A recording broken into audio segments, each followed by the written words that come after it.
Hello friends, आप सभी का स्वागत है ज्ञान सर स्टडी चैनल में। तो जैसा कि आप सभी देख रहे हैं, हम लोग अभी 9th का केमिस्ट्री पढ़ रहे हैं और 9th के केमिस्ट्री में हम लोग कौन सा टॉपिक पढ़ रहे हैं?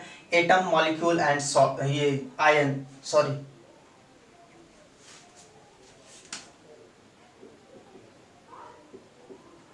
एटम, मॉलिक्यूल एंड आयन हम लोग पढ़ रहे हैं। तो चलिए अब हम लोग आगे बढ़ते हैं। तो हमने पिछले क्लासेस में संयोजकता के बारे में पढ़ा था, तो आज हम लोग संयोजकता यानी कि बैलेंसिंग किस तरह से निकालते हैं, उसका क्या फॉर्मूला होता है, वो सभी के बारे में डिस्कशन करने वाले हैं। तो चलिए अब हम लोग आगे बढ़ते हैं। तो सबसे पहले संयोजकता क्या होता है? किसी तत्व की संयोजकता उसकी अन्य तत्वों से संयोग करने की क्षमता है।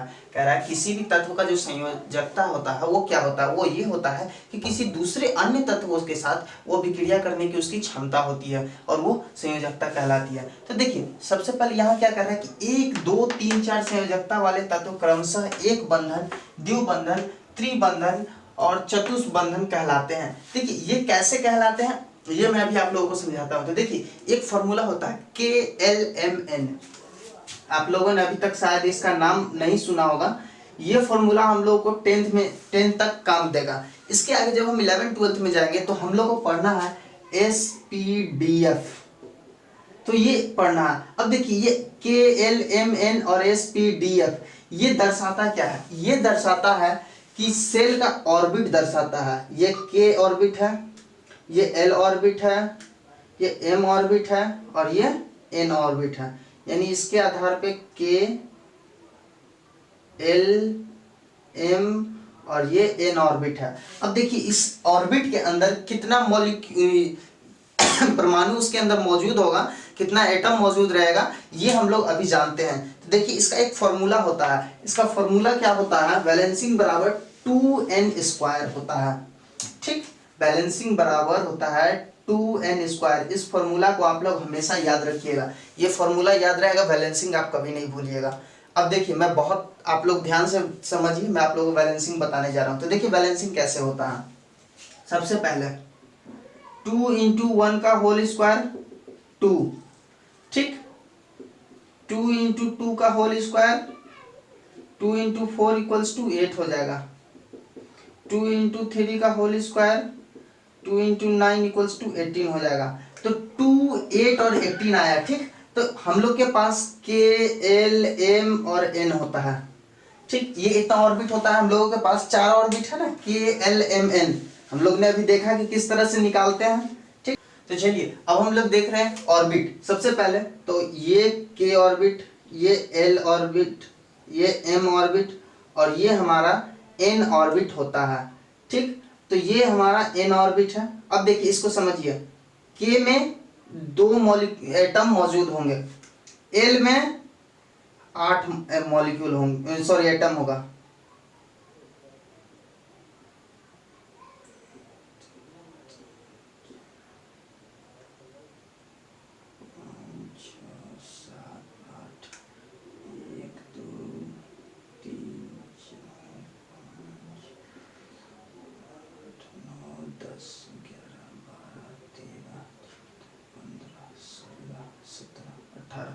अब देखिए अब क्या हुआ, हम लोग K में 2 एटम रहेगा, L में 8 रहेगा,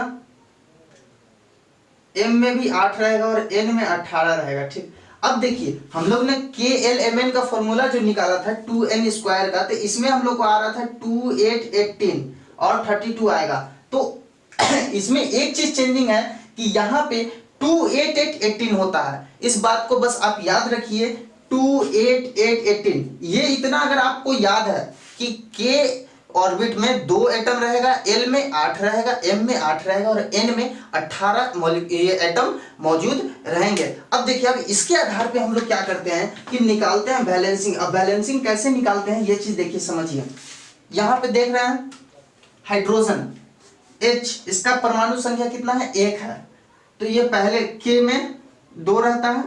अब इसके अंदर 1, इसका मतलब 1 खाली है, तो इसका बैलेंसिंग क्या हो जाएगा? 1 हो जाएगा। 1 बचा हुआ है ना, K ऑर्बिट को फुलफिल करना है। फुलफिल करने के लिए हमको एक और एटम चाहिए, तो ये एक परमाणु हमें हाइड्रोजन में चाहिए, जो इसका क्या हो गया? संयोजकता हो गया। अब देखिए अब मान लीजिए क्लोरीन लेते हैं, तो क्लोरीन का 17 है, जब क्लोरीन का 17 है तो 17 का मतलब 2, 8 और 7 ये हो गया। तो यहाँ पे इसका मतलब हुआ कि एक इसका भी क्या है, बैलेंसिंग है। तो ये बैलेंसिंग बराबर ये एक है। अब देखिए कह रहा है कि जिसका बैलेंसिंग एक होगा वो एक बंधन होगा यानी कि मोनावैलेंट होगा, जिसका बैलेंसिंग 2 होगा वो हमारा क्या होगा, द्विबंधन होगा, जिसका बैलेंसिंग 3 होगा त्रिबंधन होगा, जिसका बैलेंसिंग 4 होगा चतुष्बंधन कहलाएगा। देखिए यही चीज यहाँ दिखाया गया है कि एक बंधन, द्विबंधन, त्रिबंधन और चतुर्बंधन, ये उसके कुछ एग्जांपल्स दिए गए हैं कि ये सब जो एलिमेंट है इस सारे के क्या होते हैं, बैलेंसिंग 1, 2, 3, 4 होते हैं। अगर आप लोगों को विश्वास नहीं, सॉरी, आप लोग क्या कीजिएगा, खुद ही देखिएगा निकाल कर किसका किसका क्या क्या आ रहा है। देखिए ये फॉर्मूला KLMN ज्यादा आगे तक एलिमेंट्स के लिए लागू नहीं होता है, ये नॉर्मली 30 तक लागू होता है प्रॉपर्ली, और आपके एग्जाम में जो भी सवाल आएगा वो 30 तक के अंदर ही आएगा, इसलिए आप लोगों को 30 तक ही बनाया जाता है। 9, 10 तक हम लोग को KLMN तक ही पढ़ना है, उसके बाद जब 11, 12 में जाएंगे तब हम लोग को SPDF पढ़ना होता है। तो चलिए अब हम लोग आगे बढ़ते हैं। तो अब क्या कह रहा है, देखिए सूत्र यानी कि फॉर्मूला हम लोग कैसे बनाते हैं। रसायन शास्त्र में किसी भी यौगिक का निरूपण हमेशा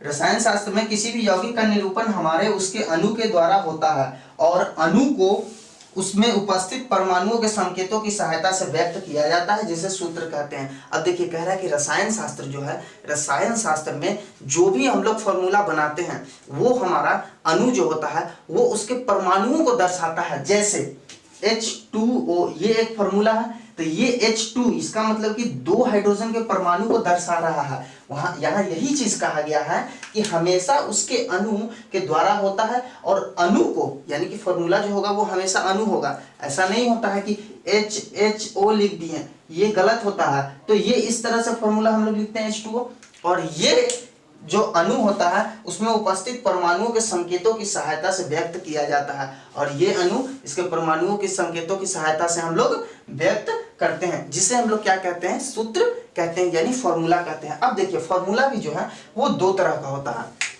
तब 2 तरह से कैसे होता है ये चीज हम लोग अभी देखेंगे। तो देखिए सबसे पहला क्या होता है, सरल या मूल अनुपाती सूत्र, सिंपल और एम्पिरिकल फॉर्मूला। दूसरा अणुसूत्र या रासायनिक सूत्र यानी मॉलिक्यूलर केमिकल फॉर्मूला। तो चलिए अब हम लोग ये दोनों देखते हैं।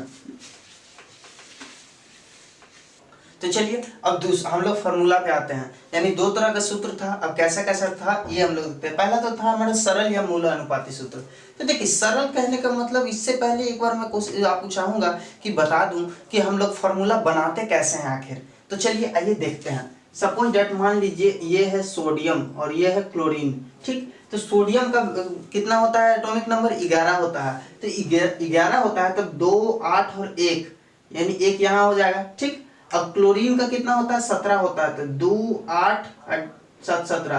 तो अब देखिए अब इसका थर्ड यानी KLM M ऑर्बिट में कितना मोल एटम होना चाहिए, 8 होना चाहिए, है कितना 7। तो इसका मतलब 1 घट रहा है, तो 1 घट रहा है तो इसका बैलेंसिंग कितना हो जाएगा, 1 हो जाएगा, 1। अब देखिए अब जो फॉर्मूला बनता है कुछ इस तरह बनता है, इसको इस तरह क्रॉस कर देते हैं, इसको इस तरह क्रॉस कर देते हैं, और इसका बैलेंसिंग इसमें चला जाता है, इसका बैलेंसिंग इसके पास चला जाता है। इसका मतलब Na1Cl1 हो जाएगा। तब इसको हम लोग लिख सकते हैं NaCl। तो फॉर्मूला जो बनता है कुछ इसी तरह बनता है। ये क्या किया जाता है, दोनों का ये बैलेंसिंग नीचे लिखा जाता है, एक दूसरे से क्रॉस मल्टीप्लाई कर दिया जाता है, उसका बैलेंसिंग उसके पास, उसका बैलेंसिंग उसके पास, और इस तरह से ये फॉर्मूला बनता है। तो चलिए अब हम लोग देखते हैं कि हमारा जो होता है सरल सूत्र वो क्या होता है। तो आइए अब देखते हैं सरल सूत्र। तो देखिए कह रहा है कि किसी यौगिक का वह सूत्र जो उस यौगिक के अणु में उपस्थित तत्वों के परमाणुओं की संख्या का सरलतम पारस्परिक अनुपात व्यक्त करता है। कह रहा है कि कोई यौगिक लीजिए, ठीक, उसके अणु के अंदर मौजूद जो परमाणुओं की संख्या है वो उसका एक सरलतम पारस्परिक अनुपात व्यक्त करता है। तो कैसे करता है, तो देखिए सरलता जैसे C6H6 बेंजीन का हमने यहाँ लिया है, ठीक। तो बेंजीन का जब हमने लिया है तो इसका अनुपात कितना है, 6:6 है। अब जब सरलतम अनुपात लेंगे तो सबसे इजी अनुपात क्या हो जाएगा, 1:1 हो जाएगा, जो 1:1 है। तो इसका मतलब कि 1:1 जब हो जाएगा तो इसका क्या हो जाएगा, सरलतम सूत्र CH हो जाएगा। हालांकि ये फॉर्मूला का हम लोग इस्तेमाल कहीं नहीं करते हैं, हम लोग जहां भी इस्तेमाल करते हैं वो रासायनिक सूत्र या अणु सूत्र का इस्तेमाल करते हैं जो C6H6 होता है, और ये बेंजीन का सरलतम सूत्र CH हो जाता है। अब देखिए, अब इसके बाद हम लोग बढ़ते हैं, तब कहता है हाइड्रोजन पेरोक्साइड लेते हैं, तब उसमें भी वही होता है, कुछ H2O2 होता है, ठीक। तब यहाँ क्या हो जाएगा, 2:2, 1:1 हो जाएगा। तब इसका क्या हो जाएगा, HO बन जाएगा, या फिर इस हाँ HO ये बन के तैयार हो जाएगा। तो यही चीज यहाँ क्या है कि इसका जो भी यौगिक होता है, जो भी मौजूद होता है हमारे पास अणु, उसका हम लोग क्या करते हैं, एक सरलतम अनुपात लेते हैं, और वो सरलतम अनुपात क्या होता है, 1:1, जो सबसे सरलतम होता है, और उसी अनुपात में हम क्या करते हैं, उस फॉर्मूला को व्यक्त कर देते हैं, और यही हमारा सरल सूत्र कहलाता है। हालांकि इस सूत्र का इस्तेमाल हम लोग कहीं नहीं करते हैं, बस आप लोगों को जानने के लिए बताया गया है। अब देखिए, अब आते हैं दूसरा, अब हमारा है अणु सूत्र या रासायनिक सूत्र। यही हमारे लिए बहुत इंपॉर्टेंस है, और इसी सूत्र का हम लोग इस्तेमाल अभी भी करेंगे और आगे भी करते रहेंगे। तो चलिए अब बढ़ते हैं।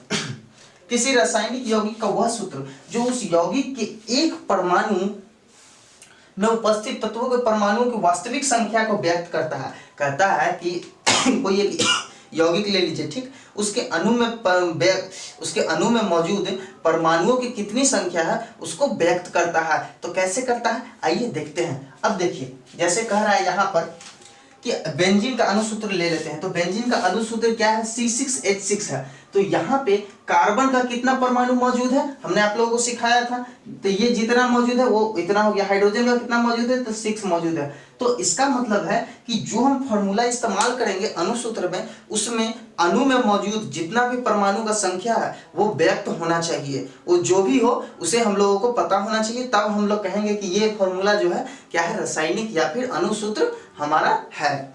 अब देखिए, अब एक और एग्जांपल हमने लिया है, एसिटिक एसिड का लिया है जो C2H4O2 होता है। अब देखिए, अगर सपोज दैट मान लीजिए कि C2H4O2 है, ठीक, तब क्या होगा, यहाँ पे लीजिए C2H4O2 है, ठीक। तो इसका मतलब है कि ये जब बटेगा तब इसका सरलतम अनुपात कैसे होगा, 2 कार्बन हो जाएगा, ठीक, हाइड्रोजन 2-2 हो जाएगा, यहाँ पे हाइड्रोजन 2-2 हो जाएगा, और ऑक्सीजन ये हो जाएगा। अब यही ना इसका सरलतम अनुपात है, दूसरा तो कोई है नहीं, हम लोग कर नहीं सकते हैं। तो इसका मतलब यहाँ इसका मतलब कि C का 1, O का 1 और हाइड्रोजन का 2 है। तो इसका मतलब इसका जो सरलतम रेशियो हो जाएगा ये कुछ इस तरह हो जाएगा, सरलतम इसका फॉर्मूला CH2O ये हो जाएगा। देखिए, यही चीज हमने यहाँ पर भी बताया है, हमने कहा है कि बेंजीन का अणुसूत्र C6H6 है, इसमें C और H की परमाणुओं की संख्या का अनुपात 6:6 है। इन दोनों का सरलतम अनुपात 1:1 है, अतः बेंजीन का सरल सूत्र CH होगा।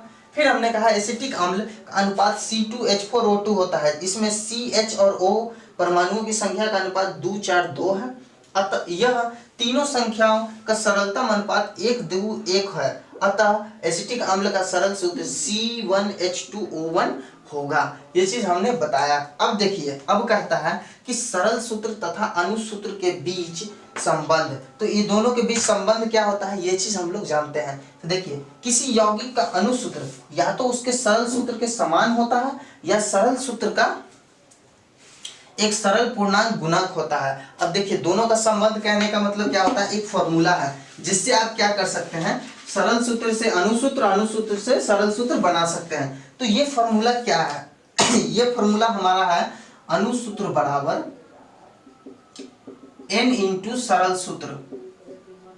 N इंटू हमारा क्या होता है, सरल सूत्र होता है। तो देखिए, N अणुसूत्र का मतलब क्या है, यही बात यहाँ कहा गया है, किसी यौगिक का अणुसूत्र या तो उसके सरल सूत्र के समान होगा, या तो उसके सरल सूत्र के समान होगा, या तो सरल सूत्र का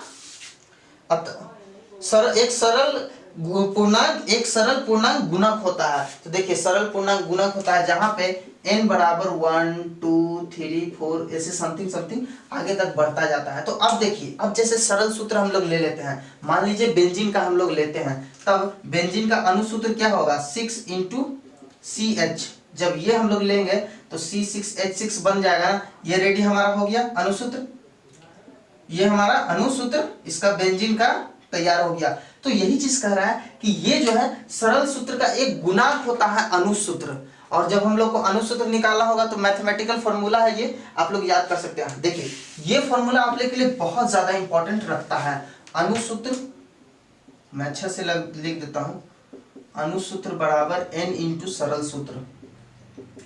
इस फॉर्मूला के तहत आप किसी भी अणुसूत्र का फॉर्मूला सरल सूत्र में ट्रांसफर कर सकते हैं और सरल सूत्र का फॉर्मूला अणुसूत्र में आप निकाल सकते हैं। तो यही चीज यहाँ बताया गया। देखिए जब किसी यौगिक के सरल सूत्र और अणुसूत्र समान होते हैं, जब n बराबर 1 होता है तब होगा यहाँ। ठीक, अब देखिए n बराबर 1 कैसे होगा। अब सपोज दैट मान लीजिए NaCl सोडियम क्लोराइड NaCl होता है, तो इसका अणुसूत्र तो यही है ना, हमने अभी बनाया था, निकाल के आपको दिखाया था कि दोनों का बैलेंसिंग एक है, इसीलिए कुछ नहीं लिखते हैं। तो जब क्या होगा, सरल सूत्र और अणुसूत्र समान होगा। अब इसका अगर सरल अनुपात हम लोग निकालेंगे तो 1:1 यही तो आएगा सरल अनुपात भी। तो इसका मतलब है कि इसका सरल सूत्र और अणुसूत्र दोनों समान होगा। कब समान होगा, जब हमारा क्या होगा 1 इंटू NaCl होगा, तब ना ये हो जाएगा NaCl हो जाएगा। तो इसका मतलब है कि यहाँ पे n बराबर 1 है। यही चीज देखिए यहाँ बताया गया है। तब किसी यौगिक के सरल सूत्र और अणुसूत्र समान होते हैं जब n बराबर कितना होता है 1 होता है। तो चलिए ये चीज हम लोग सीख गए हैं। उम्मीद है आप लोगों को समझ में आया होगा। अगर नहीं समझ में आया तो आप कमेंट में हमें बता सकते हैं, हम आपको अगले क्लास में पूरी तरीके से क्लियर कर देंगे। अब देखिए अब हम लोग सीखने वाले हैं कि हम लोग फॉर्मूला जो है, सूत्र है, वो किस तरह लिखते हैं, इस चीज को जानते हैं। तो चलिए अब हम लोग देखने वाले थे कि अणुसूत्र किस तरह से हम लोग लिखते हैं, ये हम लोग सीखने वाले थे। तो चलिए सीखते हैं। अब कहता है किसी यौगिक का सरल सूत्र लिखने के लिए सर्वप्रथम उसके तत्वों के संकेतों को अगल बगल लिखते हैं। अब देखिए तत्वों के संकेत यानी कि जो हाइड्रोजन है, हाइड्रोजन को हम लोग H से दर्शाते हैं। तो यही कह रहा है कि जो संकेत है इसका वो सूत्र के अगल बगल लिखते हैं। ठीक, तो अब ये चीज तो आप लोग समझ गए किसको अगल बगल लिखते हैं। ठीक, अब कहता है अधिक विद्युतनात्मक या धात्विक तत्व का संकेत बाईं ओर लिखा जाता है।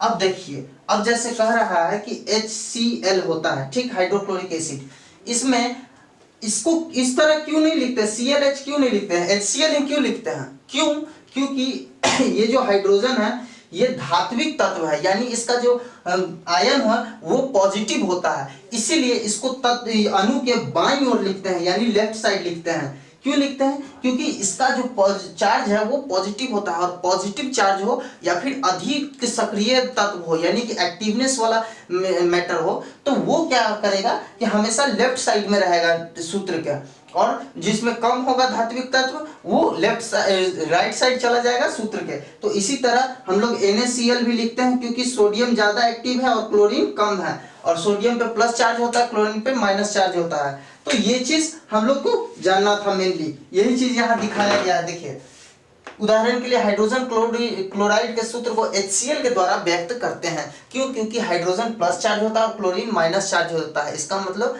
हाइड्रोजन जो हो अधिक धात्विक तत्व है। तो चलिए ये जो आप उम्मीद है कि सीख गए, समझ गए होंगे। फिर यौगिक के अणु में उपस्थित तत्वों में से प्रत्येक के परमाणुओं की संख्या को उसके संकेत के नीचे अधोलिखित यानी सबस्क्रिप्ट के रूप में लिखते हैं। जैसे मान लीजिए किसी यौगिक को ले लीजिए, उसका अणुसूत्र इस तरह लिख दिया है H2O।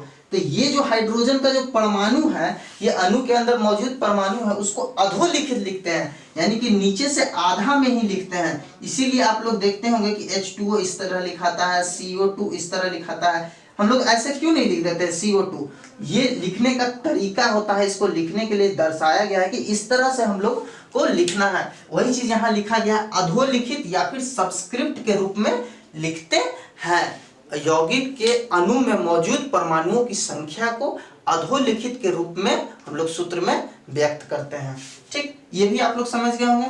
फिर कहता है किसी मिश्रण में उपस्थित या रासायनिक अभिक्रिया में भाग लेने वाले अणुओं की संख्या को उस अणु के सूत्र के पहले अंक देकर व्यक्त करते हैं। अच्छा ठीक है, हम लोग कभी कभी अभिक्रिया कराते हैं तब उस समय आप लोग देखते होंगे कि कुछ इस तरह से लिखा रहता है, अणु जो है वो 2 है, यानी 2 अणु H2O मौजूद है। तो यही कह रहा है कि किसी मिश्रण में उपस्थित या रासायनिक अभिक्रिया में भाग लेने वाले अणुओं की संख्या, अणु कितना है उसके अंदर, ये तो H2 का मतलब 2 हाइड्रोजन का परमाणु है, लेकिन ये 2 लग गया इसका यहाँ, इसका मतलब ये हो गया कि 2 अणु H2O का मौजूद है। तो वही कह रहा है अणुओं की संख्या को उस अणु के सूत्र के पहले, यानी कि 1 2 3 4, एक तो कुछ होता ही नहीं, एक तो सेम रह जाएगा, 2 3 4 आदि देकर व्यक्त करते हैं। वही यहाँ पे दिया गया है 2H2O 3CO2, इस तरह से हम लोग इसका इस्तेमाल करते हैं। तो ये चीज हम लोग को बताया गया है कि हम लोग इस तरह से लिखेंगे।